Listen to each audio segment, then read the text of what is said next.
What's the meaning of atomism?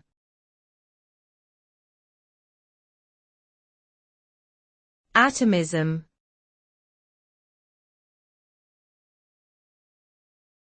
Atomism.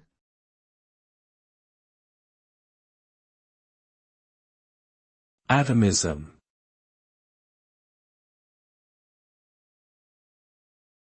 Atomism.